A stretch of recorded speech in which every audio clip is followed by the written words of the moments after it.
The night everything changed began with a sentence that felt heavier than it sounded. A sentence that followed Jacob Miller like a shadow from the moment he woke up. "My dad wants to see you."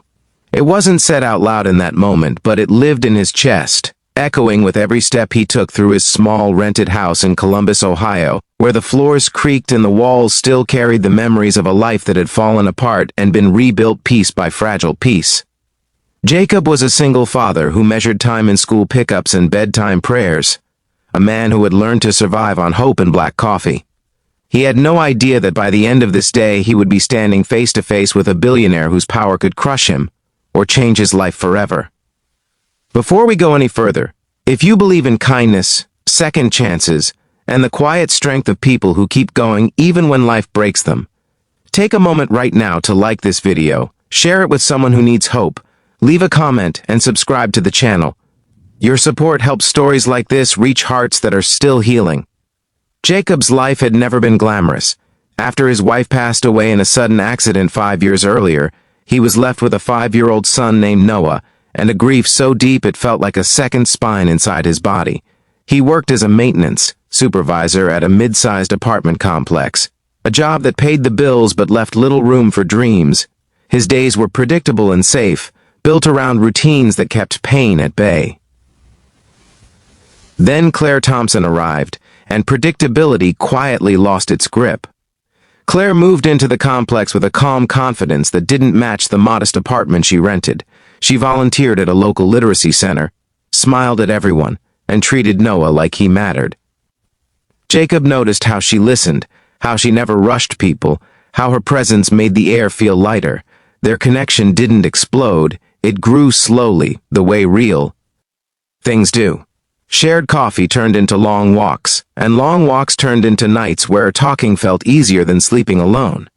The night Claire stayed over wasn't planned. Noah was away on a school trip, a rare empty house that felt too quiet. Rain fell hard against the windows, and the past loosened its grip just enough for Jacob to let someone else in. It wasn't reckless or careless, it was tender and human, two adults choosing warmth over loneliness. By morning, Jacob felt something he hadn't felt in years, the courage to imagine a future that wasn't defined by loss. That courage wavered when Claire sat at the edge of the bed, pale and thoughtful, explaining that her father wanted to meet him. Claire's father was not just wealthy, he was a name people recognized, a man who owned half the skyline of Chicago and donated buildings to universities like they were thank you cards. Richard Thompson was a billionaire with influence that reached into boardrooms and politics, a man known for protecting his world with iron expectations. Jacob understood immediately what this meeting meant. It wasn't curiosity, it was an evaluation. The drive to Chicago felt longer than it should have. Jacob borrowed a suit that didn't quite fit and rehearsed his life story in his head, trying to make it sound respectable enough.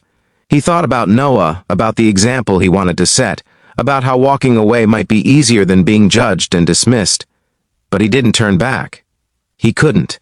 Loving Claire meant facing what came with her. Richard Thompson's estate sat on the edge of Lake Michigan, a quiet fortress of glass and stone.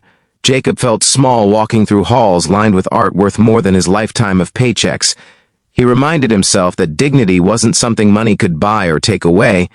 He stood straighter, breathed deeper, and held on to that truth as if it were a lifeline.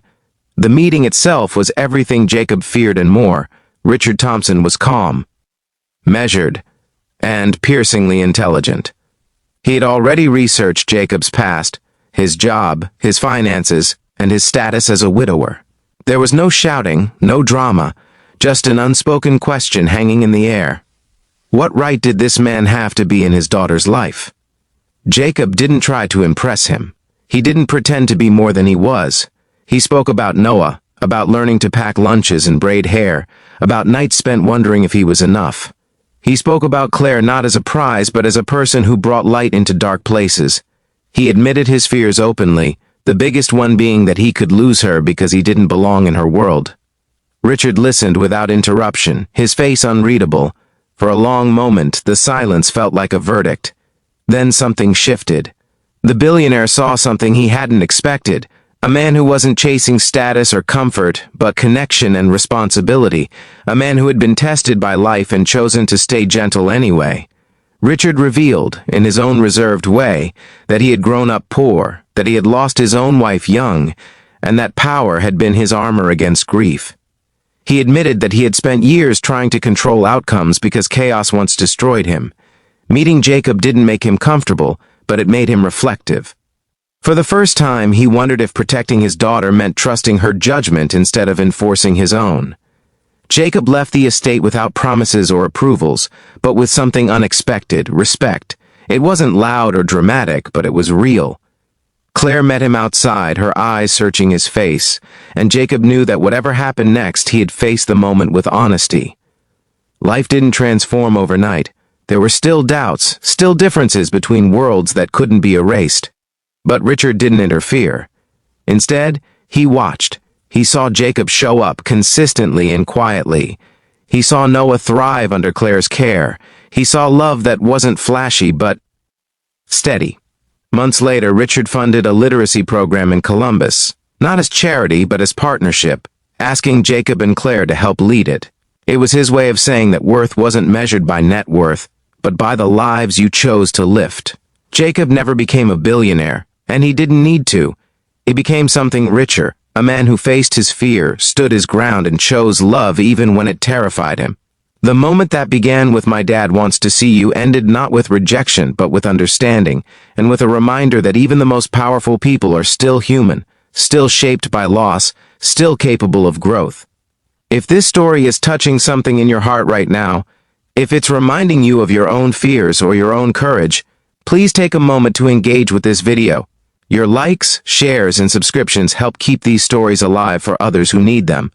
Before we end, we have a special request for you. Comment below with the words, "I believe in second chances" if this story moved you, because your voice matters more than you know. Jacob's story isn't about standing in front of a billionaire. It's about standing in front of life, wounded but willing, and choosing to be brave anyway. And sometimes, that choice changes everything.